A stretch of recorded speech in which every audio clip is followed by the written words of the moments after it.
amigos, boa noite. Mais uma vez juntos, mais uma noite de reflexões. Hoje, como costumamos dizer, quarta-feira, é sempre a nossa noite do Evangelho, onde estaríamos lá no Centro Espírita Irmã Dulce, fazendo o Evangelho, tendo a continuidade dos passes da água magnetizada. Uma noite que nós consideramos sempre muito especial. Para nós, a noite do Evangelho é uma noite muito especial, porque sabemos da força dessas palavras de Jesus, dos ensinos que chegam até nós. E assim, então, nós vamos dizendo boa noite aqui aos amigos que já estão conosco, são muitos: André Luiz, Girce, Tânia, Eliane, Ivete, Célia, Carlinhos, Ana Maria, Ana Clara, nós temos a Ivete, a Regiane, a Jane, Regiane Rodrigues, nós temos Antônio, Dolores, Laura, olha quanta gente, Ana Maria, Carme, Rosângela, Laura, Tiago, Benedita, que é a nossa Didi, a Beth, Terezinha, Rosana, Márcia assiste, enfim, são entre todos esses que dissemos os nomes aqui com os nossos votos de uma noite feliz. Nós temos muitos que estão conosco normalmente nas quartas-feiras, durante as explanações do Evangelho. Assim, amigos, nós queremos apenas agradecer a Deus, agradecer a Jesus, a oportunidade de estarmos aqui, estarmos juntos, estarmos participando de um evento que é um evento importante para o nosso existir, ensinamentos que nos chegam e que nos são trazidos todo o tempo pela espiritualidade amiga, através da intuição, da inspiração, que nos possibilitam reflexões que iluminam os nossos caminhos. Então, que Jesus nos abençoe, que Deus nos abençoe, que os bons amigos espirituais nos iluminem e que juntos possamos trocar essa energia boa, que são esses reflexos aqui dos coraçõezinhos, dos positivos, dos likes que nos mandam. Assim, agradecemos muito. Agradecemos aos companheiros Meire, Eduardo, Dilza, Marcos, que estão conosco participando deste encontro. E hoje, noite do Evangelho, nós costumamos fazer as reflexões a respeito da obra Pão Nosso, um dos livros em que Emmanuel, através da psicografia de Chico, faz análises de versículos dos textos bíblicos, então tirados, seja dos Evangelhos, do Atos dos Apóstolos, das cartas de Paulo, do Novo Testamento, enfim, que traz os ensinos de Jesus. Sempre trazendo essas reflexões de encontro à nossa necessidade deste momento, para a gente ver como as falas e os ensinos de Jesus e as reflexões que Jesus deixou para todo cristão, elas atendem às nossas necessidades sempre, sempre, a todo momento, a todo instante e em toda situação. Assim, hoje, lição de número 55 da obra Pão Nosso, que tem como título Coisas Invisíveis. Parece-nos que ele vai falar de fantasmas? Não, é muito mais profundo do que essa materialidade do ser, seja no mundo espiritual, seja no mundo material, como dizemos. Eu não gosto muito dessa expressão, eu prefiro ficar com Dona Ivone do Amaral Pereira, que fala do mundo visível e do mundo invisível. Porque é um único mundo, mas com duas dimensões, uma visível aos nossos olhos e outra invisível aos nossos olhos. E olha o título da lição: Coisas Invisíveis.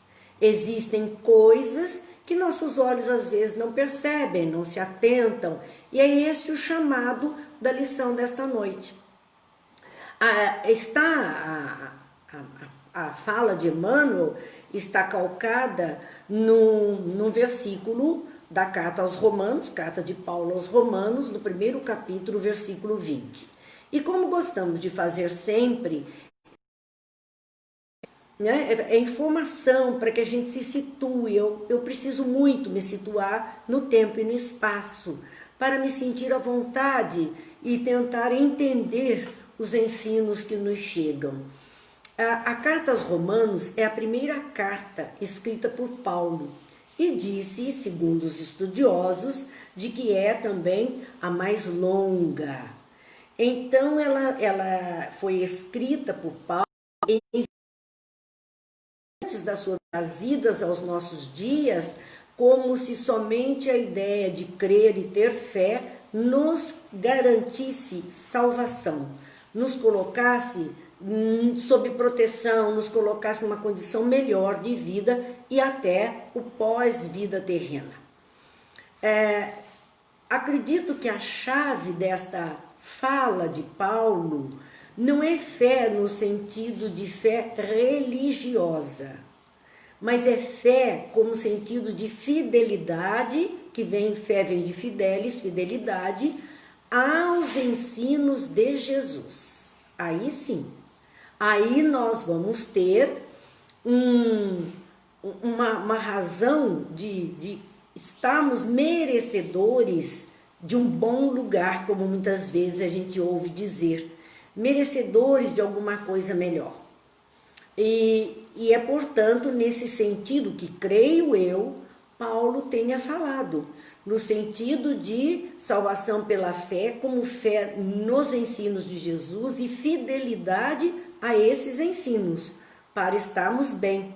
Não simplesmente abraçando religiões de tradição cristã como uma garantia de estar bem.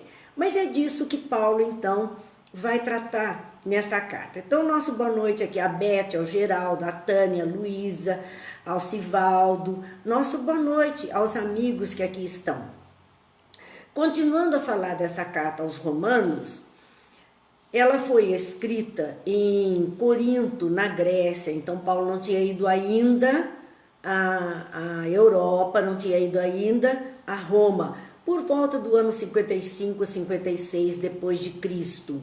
E esta, além da salvação pela fé que ele trata também que essa salvação vem pela graça do Senhor Jesus. E é tanto por causa disso que parece que Jesus concede bênçãos até de forma indevida, simplesmente por quem se diga cristão.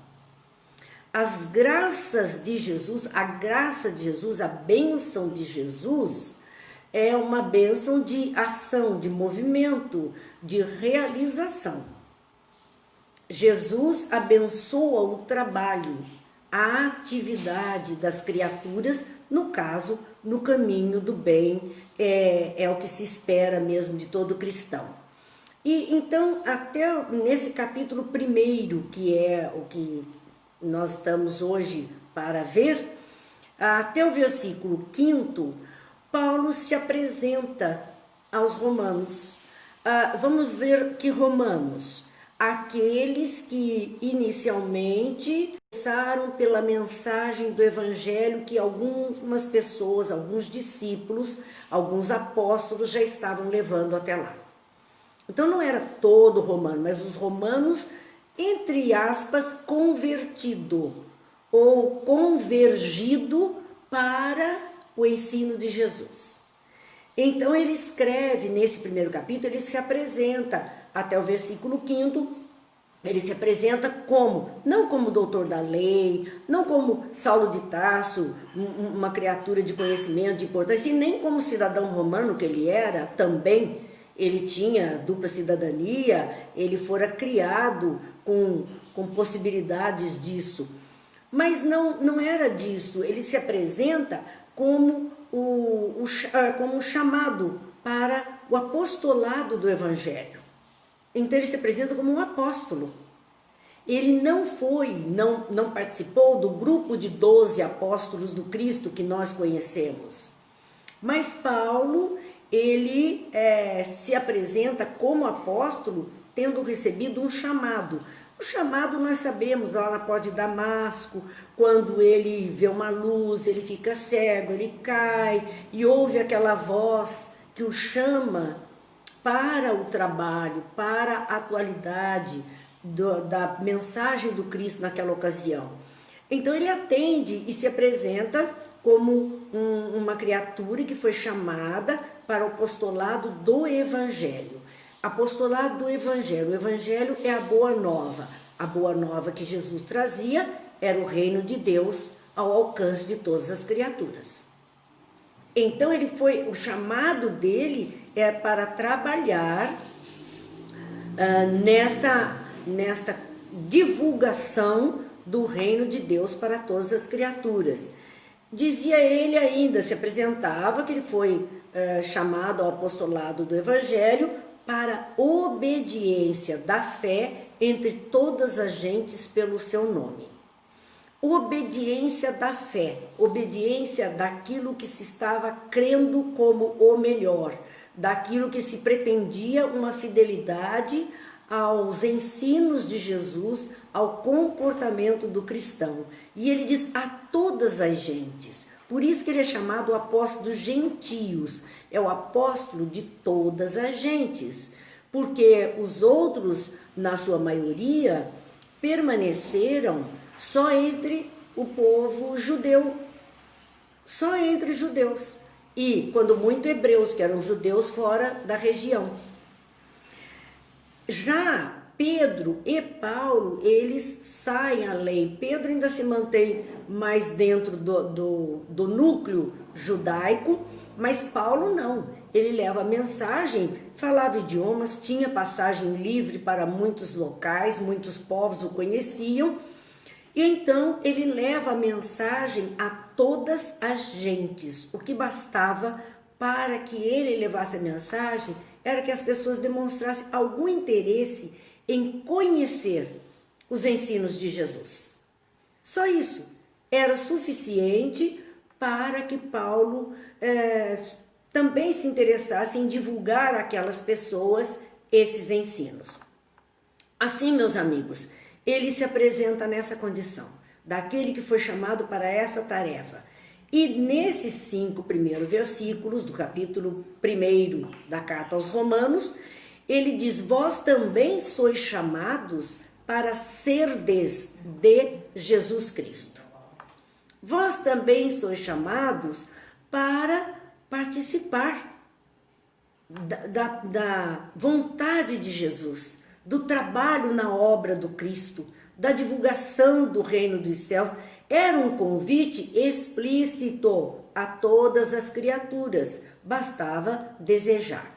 Vamos lá ao nosso boa noite, Júlio, Cláudia, Cidinha, Vladimir, Alda, são os amigos que estão conosco, Cristina,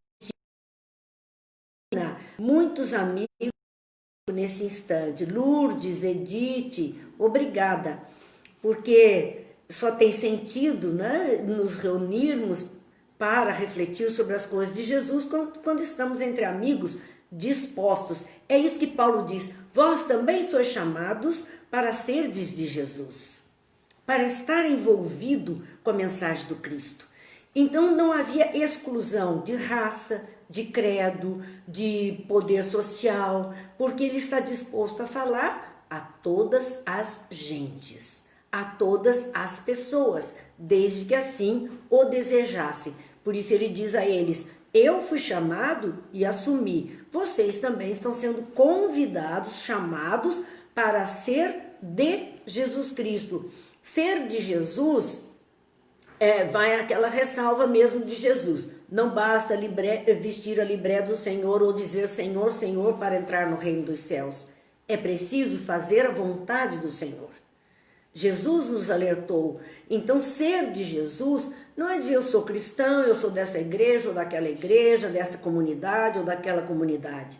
É preciso que dentro das nossas comunidades mais variadas, nossos grupos, nós estejamos verdadeiramente fazendo a vontade do Pai que está nos céus. O poder de Deus é relatado nessa epístola de Paulo aos Romanos, mas um poder de Deus que nós vamos da justiça de Deus, e uma justiça severa, a lei severa, porque era assim que eles vinham vindo. Era esse o conhecimento de época, era esse o costume, ele não poderia falar diferente. Mas então mudou a justiça divina nos nossos dias? Claro que não. A justiça divina é a lei do amor aplicada a todos. E cada um colhe exatamente o que semeia. Cada um é responsável pelo seu comportamento diante desta lei maior, que é a lei da fraternidade, da solidariedade. Então, se nos omitimos, estamos falhando com a lei. Essa justiça, cedo ou tarde, irá cobrar de nós esses comportamentos. Também, e por isso Jesus também disse que a quem muito tivesse, mais lhe seria dado, e a quem pouco tivesse, o pouco que tivesse lhe seria tirado. Por que Jesus falou isso? Porque aquele que mais tem e tem de compromisso, e tem de fidelidade, e tem de atitude, mais tarefa, mais possibilidades de agir. E aquele que não tem e não se interessa, o pouco que ele tem não é Deus nem Jesus que vai tirar dele. Mas a vida tira porque ele se encanta com outras coisas que não tem, muito frágil. Por conta disso é que Paulo vai falar da justiça divina num tom mais forte, mas que ela existe sim. E vai falar da ira de Deus contra os ímpios, contra aqueles que praticam errado, porque a época era um Deus de prêmios e castigos, prêmios para os bons, castigos para os maus, para os errados. Era a condição que vinha. Hoje nós sabemos que essa questão de prêmios e castigos, prêmios para os bons, castigo para os maus, na verdade não é prêmio e castigo, mas é ação e reação. É a resposta que nós temos, ser bons, se atitudes boas, a resposta será de algo bom. Se maus e atitudes más, a resposta virá como algo ruim no nosso existir. E quando estamos falando virá no nosso existir, vamos nos lembrar que espíritos criados aí por Deus para a eternidade, nós estamos sujeitos a muitas vivências reencarnatórias. E se não colhemos aquilo que semeamos numa experiência, haveremos de colher mais adiante, não importa. Semeamos e um dia vamos ter. Então tudo isso Paulo estava falando àquelas pessoas. Vamos lá ao nosso boa noite ainda. Humbertinho, Cidinha, Luiz Alberto. Nós temos aqui ainda, vamos ver quem? Claudete, olha a Claudete Batistella, tão longe de nós, quanto tempo. Nossa companheira, Maria Alva, Michele, boa noite a todos, que Deus abençoe, que Jesus ilumine o nosso caminhar. Então vamos ao item que aquele escolhido por Emmanuel para falar das coisas invisíveis, que é da carta de Paulo aos Romanos, o versículo de número 20, do capítulo 1, onde ele diz, porque as suas ímpios, mas onde está Deus? Era isso, que Deus é este, porque Roma era pagã, de muitos deuses, de repente ele estava levando um Deus, e portanto, ele está dizendo, poderia ser questionado, que Deus é este, onde está esse Deus, como é a sua forma, existe alguma estátua dele, porque eles estavam habituados a esses cultos, deuses. E aí Paulo diz, porque as suas coisas invisíveis, desde a criação do mundo, quer dizer, não temos registro. Se é foto, é fato. Nós não temos fotos da criação do mundo. Para nós, são coisas invisíveis. Sabemos que o mundo foi criado numa determinada época e como surgiu a sua criação, a própria ciência mostra isso, mas não temos esses registros. Para nós, ainda são coisas invisíveis, são mistérios, como a gente ouvia antigamente. Essas coisas são mistérios. Então essas coisas invisíveis, desde a criação do mundo, que para nós invisível, não temos o filminho, não temos a retratação disto para podermos observar. Tanto o seu eterno poder, as coisas invisíveis desde a criação do mundo, o eterno poder de Deus, e o poder de Deus é eterno porque Deus é eterno. É o ser, é o incriado, é a fonte de criação, que o tempo inteiro está jorrando criaturas, criações. Por isso Jesus dizia, eu trabalho e o Pai trabalha até hoje. É este seu eterno poder, o poder de harmonização de tudo que existe no universo, de criação, de surgimento, tudo vem desta fonte, como a sua divindade e sentido de algo que transcende tudo que nós possamos pensar em qualificação. O que é divino é o que transcende tudo isso. Portanto, falar da divindade, a sua divindade, a capacidade de ser divino, se estendem claramente, se veem pelas coisas que estão criadas. Então, como é que eu vejo Deus? De Deus, não tenho encontro com Ele.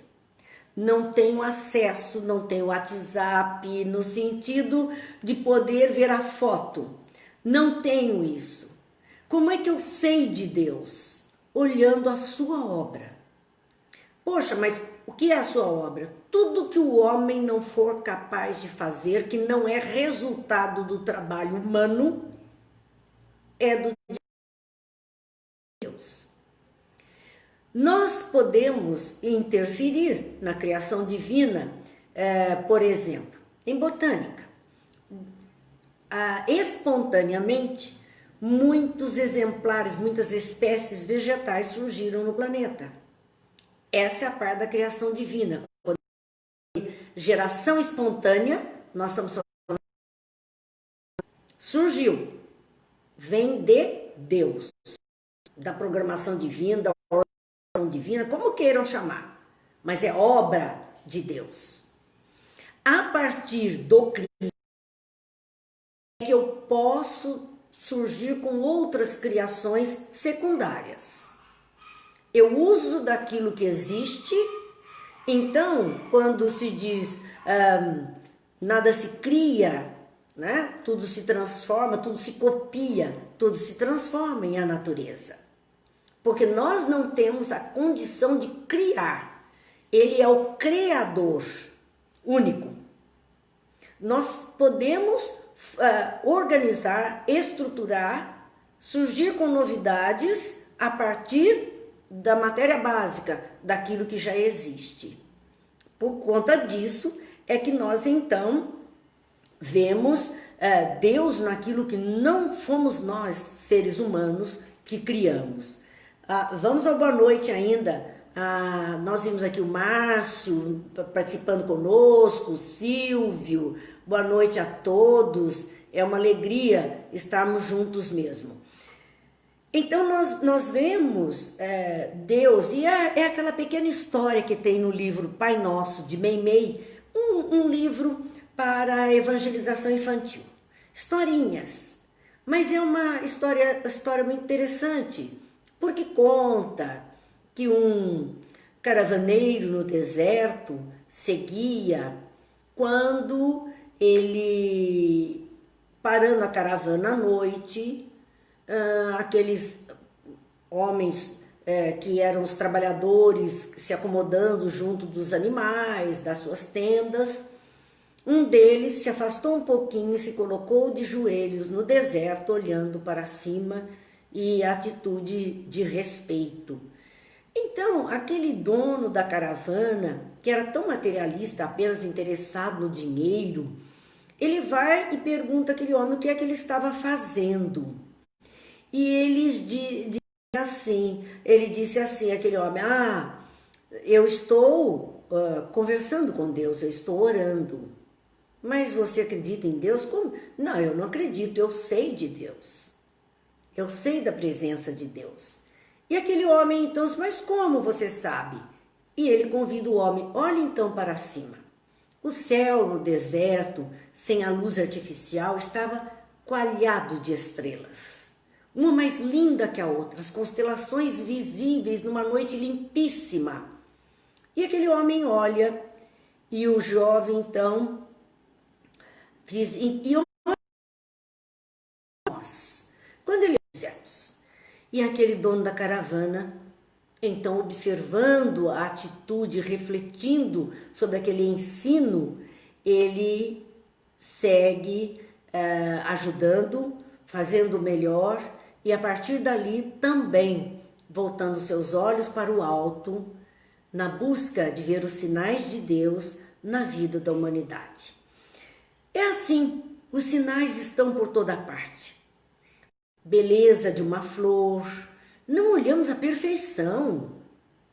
Nós não percebemos os animais que nos cercam, os insetos, a ordem, a organização, a beleza, o funcionamento de tudo isso. Não prestamos atenção a isso. Portanto, nós não observamos Deus. Nós ficamos querendo buscar uma presença física, talvez o Deus antropomórfico, que de repente apareça como um homem diante dos nossos olhos, e não percebemos que Deus se faz presente a todo instante em nosso redor. A internet tá dando uma travadinha, né? Mas o pessoal assim, travou, voltou, graças a Deus. Nós estamos tendo a possibilidade de ter esse contato.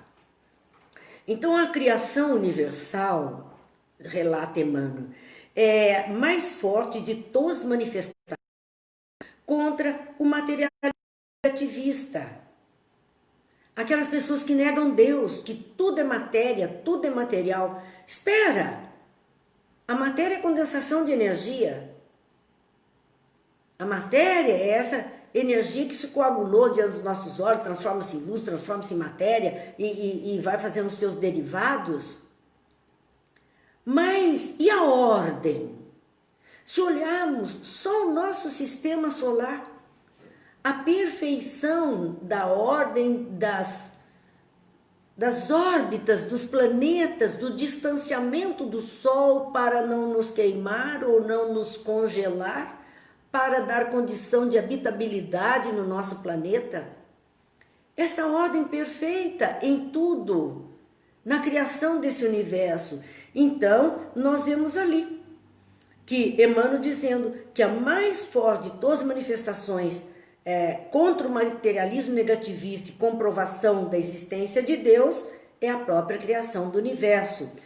Mas ele explica esse negativismo, esse materialismo negativista é consequência da ignorância,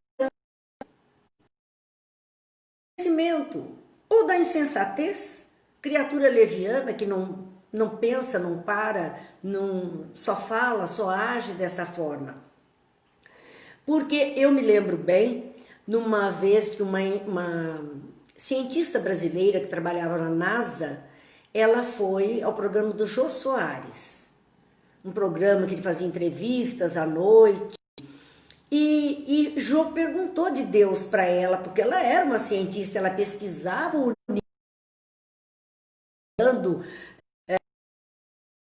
e entendendo esses mecanismos e caindo pelo lado do átomo, buscando a criação de todas as coisas, chega num ponto da pesquisa onde nós não temos resposta, onde a nossa ciência não alcança, onde tudo o que nós sabemos é pouco diante daquilo que nós estamos observando. Então, só existe uma palavra para o que está diante dos nossos olhos: Deus.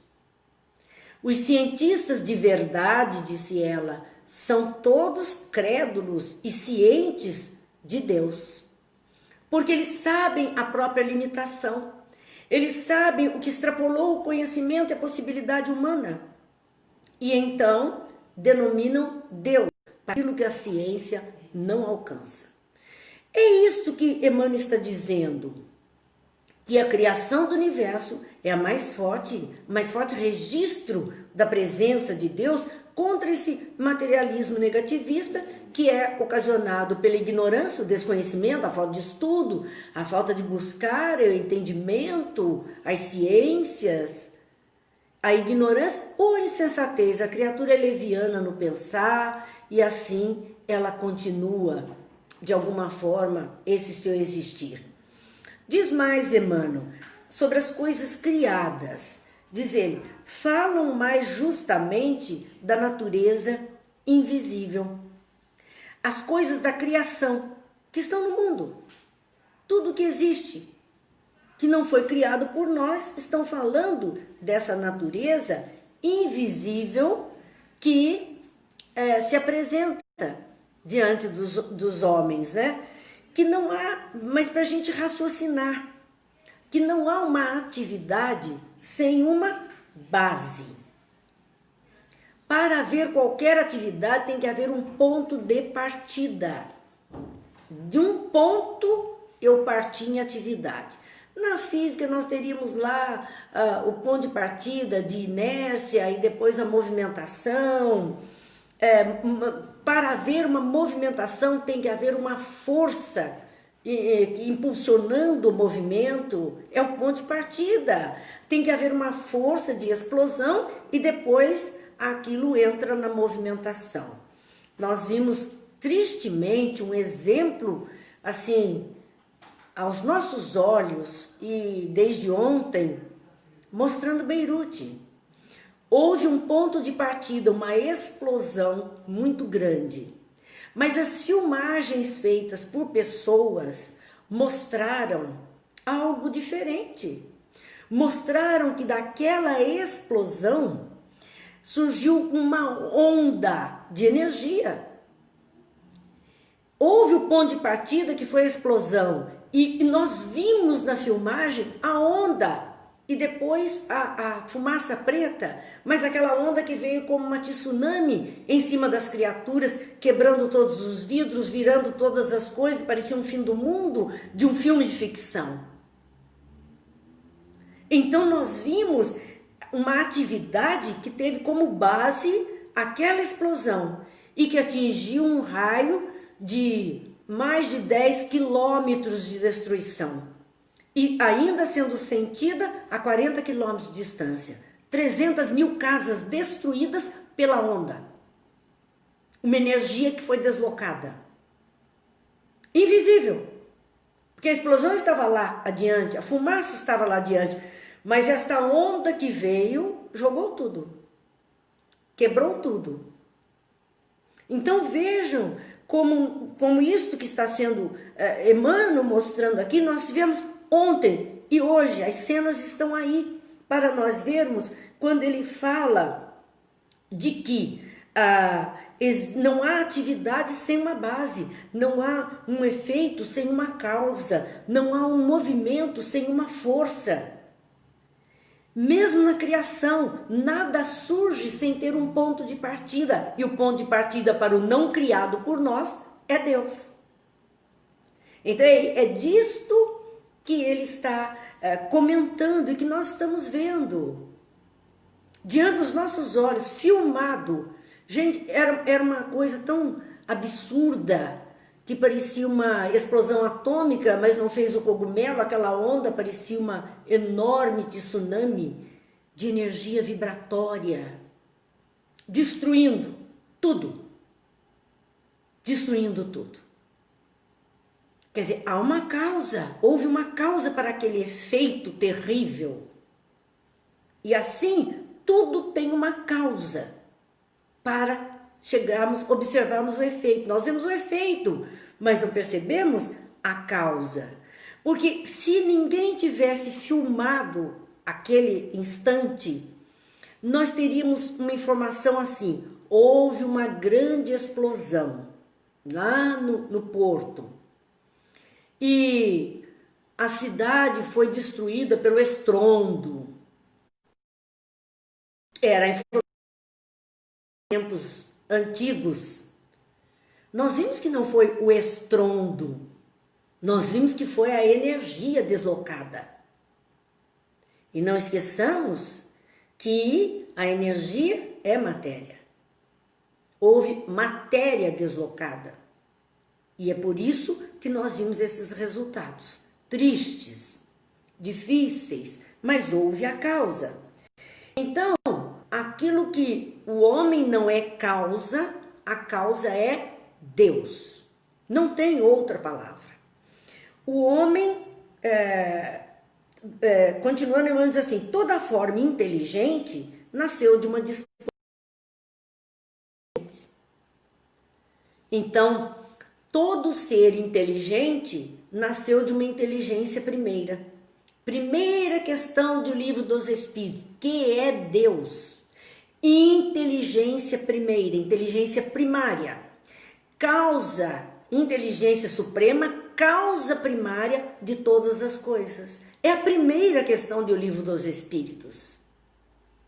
Todas as inteligências, cada um de nós, faísquinha divina. Por isso Jesus diz, sois deuses.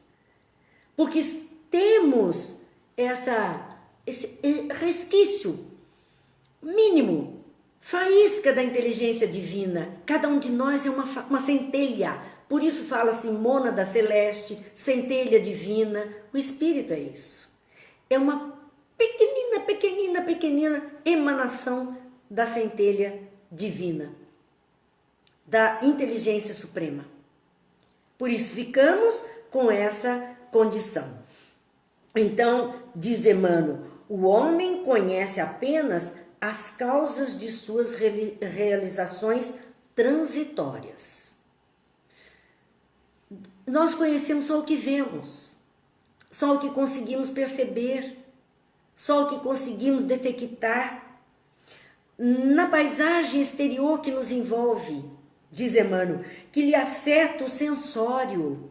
Nós só conseguimos perceber aquilo que de alguma forma nos traz essa ou aquela sensação, nos desperta bem-estar, mal-estar, agrado aos nossos olhos, perfumes, enfim, mexe com os nossos órgãos dos sentidos. É só isso que nós conseguimos perceber.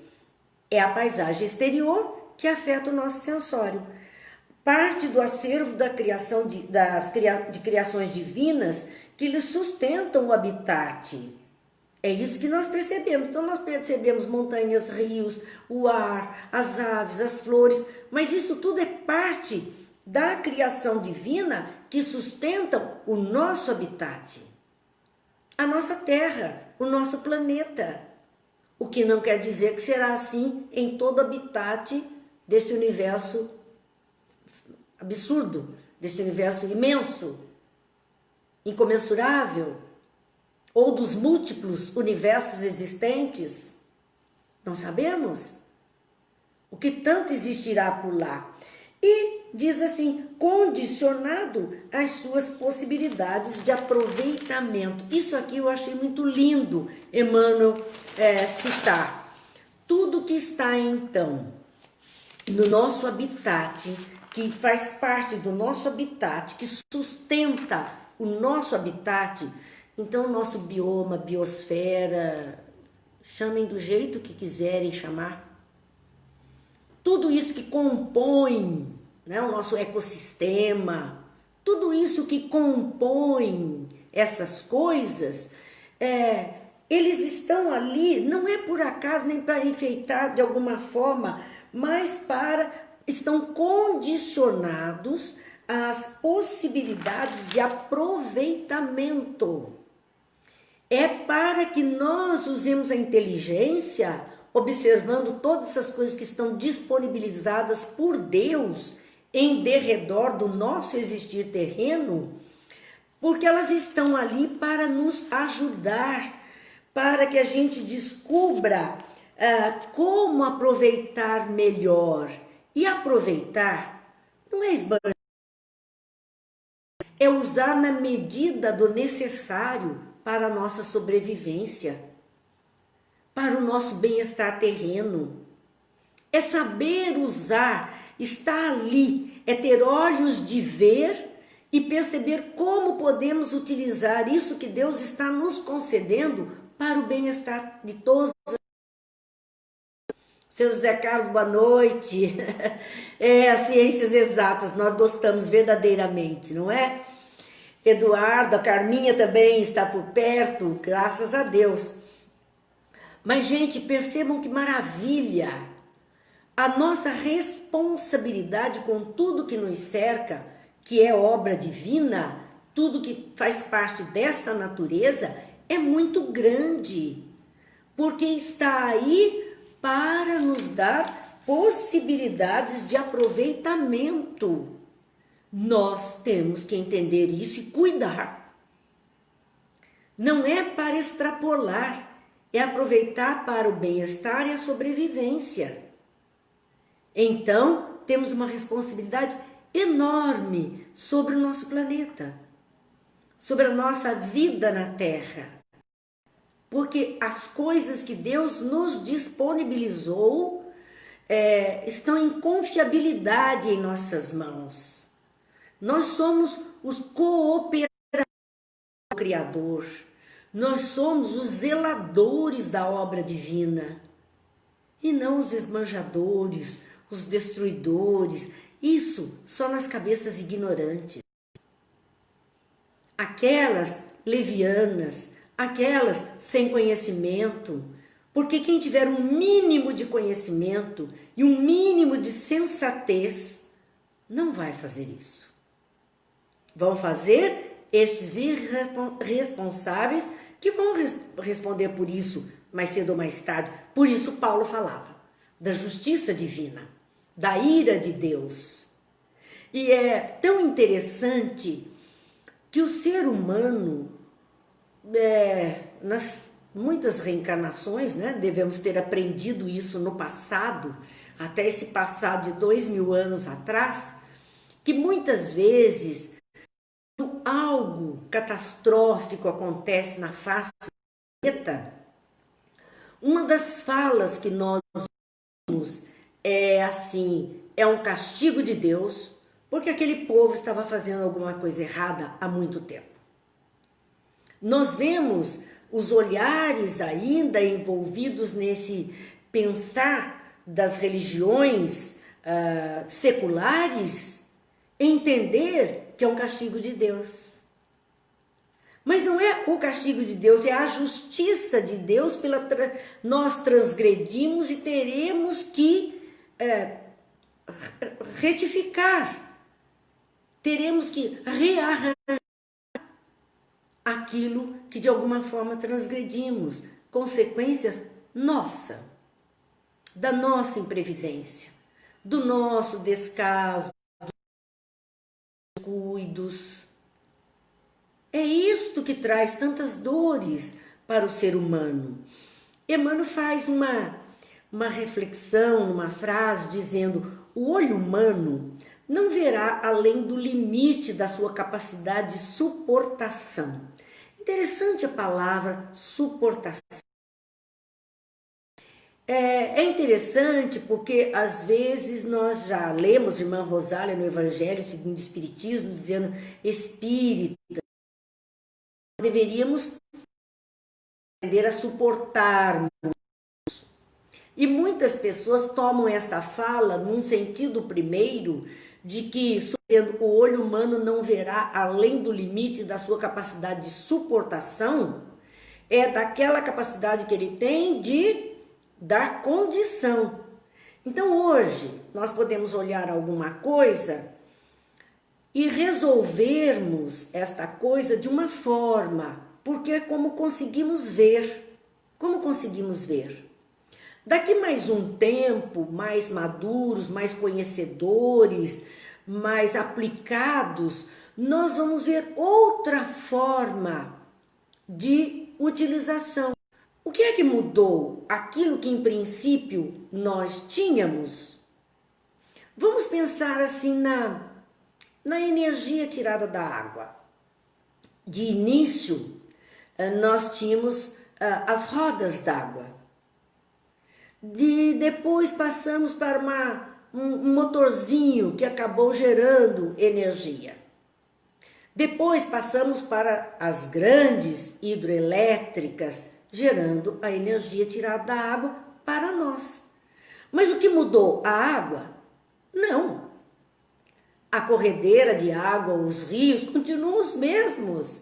A mesma condição de tirarmos energia, desde todo sempre, estava ali.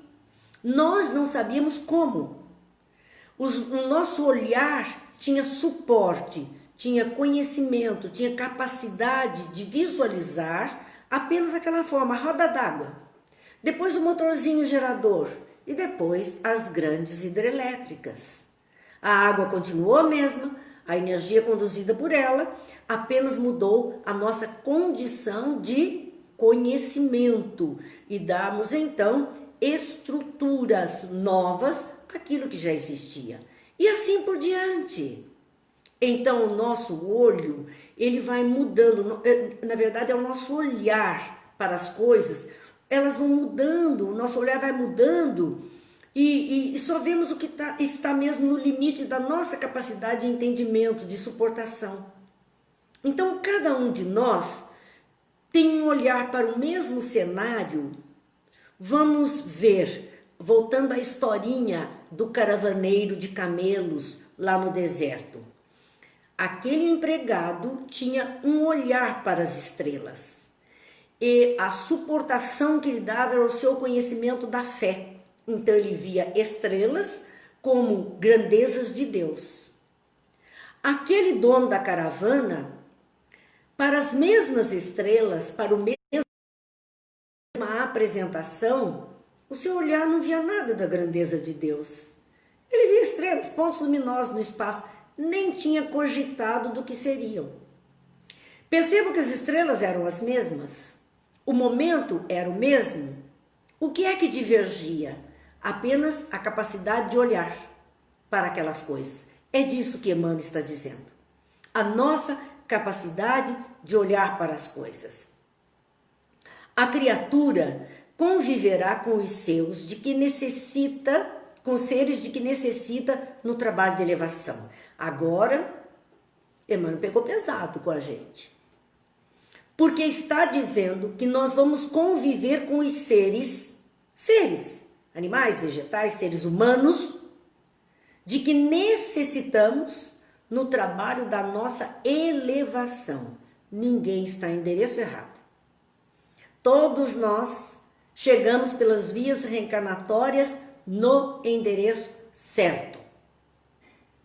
Porque ali é que nós temos os seres que necessitamos, as condições que necessitamos no trabalho da nossa própria elevação. É isto.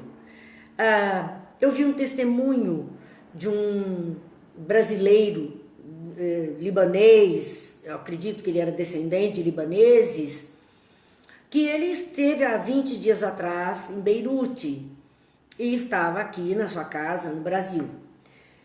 Mas ele tem uma casa em Beirute, ele tem família, ele já soube da família como estava e ele tem uma propriedade. São 300 mil desabrigados. É quase uma população de Taubaté, se nós pensarmos bem. E ele disse assim, eu vou colocar a minha propriedade à disposição de quem não tenha para onde ir.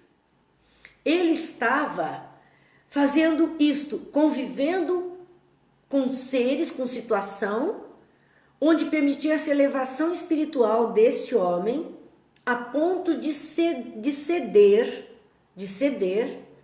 do seu patrimônio material para aqueles que nada têm, para aqueles que não tinham para onde ir. Imagine se mais e mais e mais e mais pessoas pudessem acolher e o governo está pedindo recebam em suas casas. Por quê? Não tem. Então, isso é um exercício de melhoria, de fraternidade, de solidariedade. É um exercício. há duras penas, há lágrimas, há dores, mas é um exercício para a elevação.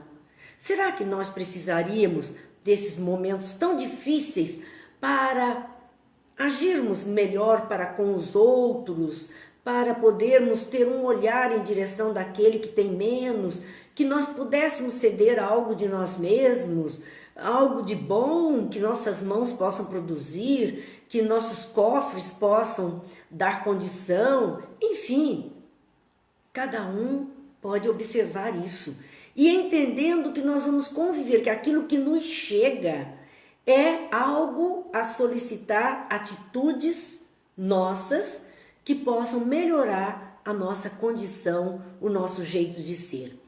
Diz ainda mais, receberá ambiente adequado aos seus imperativos de aperfeiçoamento. Então o Gil escreveu, a cegonha não erra. Não, estamos com a família certa e no lugar certo. Porque vamos receber ambiente adequado aos nossos imperativos de aperfeiçoamento. O que é um ambiente adequado? Para o ser mais inteligente, será um ambiente árido, mais difícil, onde ele possa, como espírito já com um domínio de muita ciência, ele vai naquele ambiente e modifica o ambiente em favor daqueles que ali vivem. É o exercício de aperfeiçoamento e progresso. Porque é interessante que também no Livro dos Espíritos, na terceira parte que fala da lei de progresso, diz exatamente isso, o progresso material antecede o nosso progresso moral. Porque o progresso material está atrelado à necessidade momentânea. E o progresso moral será agirmos em favor dessa necessidade que entendemos como momentânea. Então, essa atitude de percepção da necessidade do outro, de envolvimento com a necessidade do outro, é um desenvolvimento do nosso progresso moral, usando a nossa capacidade intelectual para ajudar materialmente as outras criaturas. Então, nós vamos receber o ambiente adequado ao aos imperativos. É imperativo mudar agora o aperfeiçoamento e o progresso. Então, a família é essa mesma, o endereço é esse mesmo, o local é esse mesmo, os elementos que compõem a nossa família são esses mesmos, e aqueles elementos mais difíceis que estão conosco, sejam elementos humanos ou elementos materiais onde estamos vivendo, são exatamente os momentos de teste, de prova, de exercício para esse nosso crescimento, aperfeiçoamento do nosso moral e do nosso progresso material. É só assim. Se fosse tudo muito fácil, nós não andaríamos nada, não aprenderíamos nada. É nessa convivência. E se deixarmos passar esta oportunidade que estamos tendo, ela virá de novo. Não pense que a gente escapa. A dívida fica lá no preguinho. Vocês lembram da história do preguinho, né? Nós estamos aqui com 3 minutinhos, mas vamos rememorar essa história porque ela faz todo sentido nisto que Emmanuel está falando. Antigamente, na minha infância e de muitos aqui, nós tínhamos armazéns perto de casa. E aquele vendeiro, aquele dono do armazém, ele vendia fiado para as pessoas que ali moravam, sabia o nome de todo mundo, era a comunidade, né? E eles tinham normalmente um preguinho na parede, onde ele pregava o papelzinho. Dona fulana comprou 3 quilos de arroz, não tinha dinheiro, punha lá no preguinho. Outro comprou isso, comprou aquilo. A dona fulana voltou, agora ela levou uma lata de óleo, põe lá no preguinho.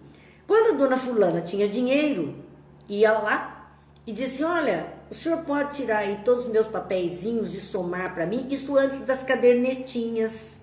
Depois surgiram as cadernetinhas do fiado. Aí aquele senhor somava tudo, a pessoa disse, eu não tenho todo o dinheiro.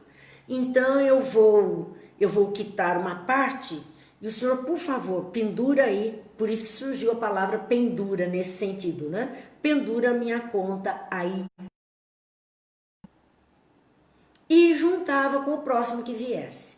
Então eu costumo dizer que Deus deve ter um preguinho lá, onde Ele vai colocando esses nossos débitos. Não agimos bem com o outro, põe lá no preguinho. Não aprendemos a conviver bem com o outro, põe lá no preguinho. Aí vamos reencarnar. Então, Senhor, vamos ver aí como é que tá o meu preguinho, meus papéis. Ah, tem essa lista aqui, tem que acertar tudo isso. Ah, Senhor, 10 itens para mim não dá. Põe só 5 que eu vou dar conta. Ou põe 7, eu vou dar conta. Venho com uma perspectiva de resolver 7 situações, aí Deus manda assim, né? Marido, mulher, filhos, cunhado, sogra, não sei quem, todo mundo. Estão lá os 7 no meio. E eu consigo me acertar com 3. 4. Voltaram pro preguinho. Próxima reencarnação, eles vão estar de novo na nossa lista de desejos de realização. Por isso não escapamos. Essa é a justiça de Deus. Essa é a razão da reencarnação, uma das razões da reencarnação, os nossos reajustamentos. Porque a razão maior por trás disso é de que possamos mudar o nosso comportamento. É isso que está no invisível da nossa vida e que nós muitas vezes não enxergamos. Que aquela criatura mais difícil é exatamente a prova mais dura que eu tenho que passar, que eu tenho que dar conta. Então não adianta, não vamos escapar, porque a continha tem o nosso nome lá, marcadinho. Eu posso tentar driblar agora a vontade divina, que é a sua misericórdia para o nosso crescimento, mas vamos ter que dar conta. Então, Emmanuel está colocando aqui, receberá ambiente adequado, conviverá com seres de que necessitas para o seu trabalho de elevação, receberá ambiente adequado aos seus imperativos de aperfeiçoamento e progresso. Mas ninguém resuma a expressão vital da esfera em que respira no que os dedos mortais são suscetíveis de apalpar, mostrando que não é só isso que eu posso tocar materialmente, que eu possa alcançar. Existe muito mais por trás da história de cada coisa e de cada pessoa que cruza o meu caminho. Eu vejo algo diante, eu me aproximo, eu posso tocar, materialmente falando, é aquilo. Mas nós somos como icebergs, onde apenas uma pontinha de nós está sendo mostrada e a outra parte que está invisível aos nossos olhos. E os compromissos que estão invisíveis aos nossos olhos. A Débora diz, o correio cósmico não erra o endereço. Não mesmo, Débora. E a fatura chega, porque tem o nosso nome. Ela vai chegar nessa encarnação, na próxima encarnação, mas ela vai chegar. A fatura chega, porque tem o nosso nome. Porque nós assinamos esse compromisso. Emmanuel continua, então, falando dos objetos visíveis, que estão no campo das formas efêmeras, que constitui breve transitória resultante das forças invisíveis no plano eterno. Então, o que vemos aqui como coisa material, como visível aos nossos olhos, como tangível ao nosso tato, é apenas uma partezinha breve, transitória, algo muito efêmero, resultante das forças invisíveis no plano efêmero. Cumpre os deveres que te cabem e receberás os direitos que te esperam. É a regra final dele. Cumpre os deveres que te cabem. Assumimos deveres diante da lei de Deus. Temos direitos. Vamos receber, assim, os direitos que nos esperam pelo dever cumprido. Enquanto não cumprirmos, não temos direitos. Faze corretamente o que te pede o dia de hoje e não precisarás repetir a experiência amanhã. Se hoje nós conseguirmos dar conta, se nós conseguirmos dar o suporte no sentido de conduzir ou no sentido de suportar mesmo, E diz que Deus não dá fardo pesado para ombros fracos. Está na medida do quanto aguentamos. Se nós conseguirmos isso, nós não vamos precisar repetir a experiência numa próxima oportunidade, num próximo instante do nosso existir. Uma lição para ser lida, relida e pensada. E, como não podemos deixar de fazer, e até atravessando um pouquinho do nosso horário, vamos fazer a nossa prece de Cáritas, pedindo a Deus, pedindo a Jesus, pedindo a corrente médica do espaço que magnetize as águas de nossos lares.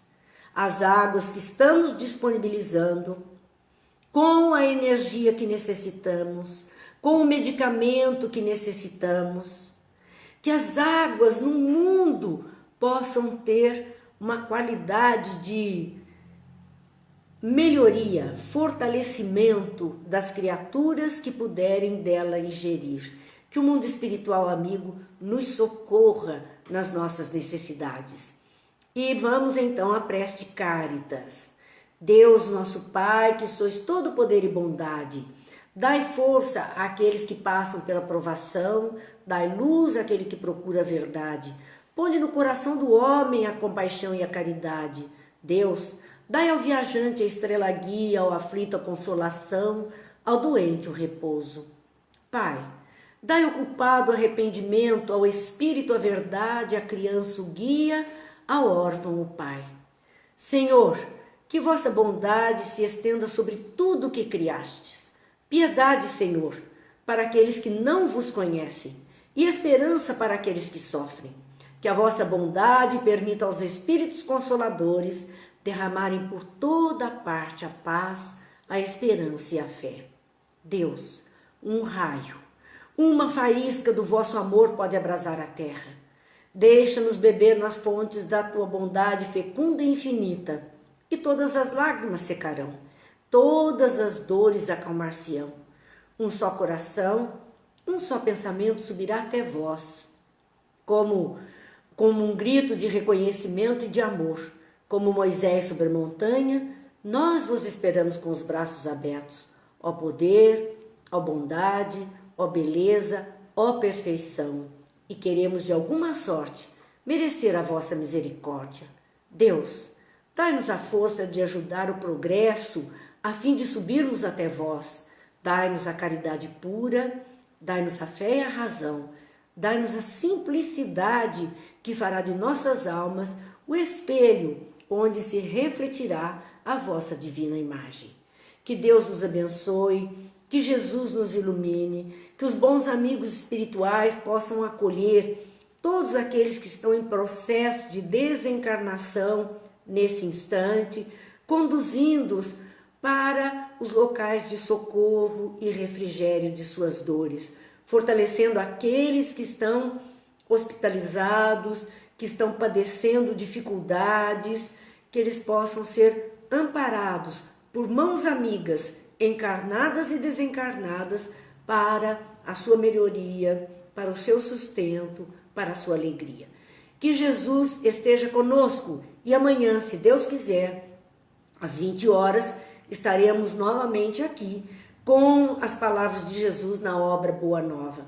No mais, amigos, com tantos cortes que tivemos hoje, estará lá o nosso estudo no YouTube, canal Marina Ferri, ou no Facebook, na página do grupo de estudos espíritas, de apoio aos estudos espíritas. Fiquem em paz, Deus abençoe, Jesus ilumine e muita alegria nos corações para termos uma noite de tranquilidade e de vibrações positivas para este mundo tão necessitado. Deus nos abençoe, agora e sempre.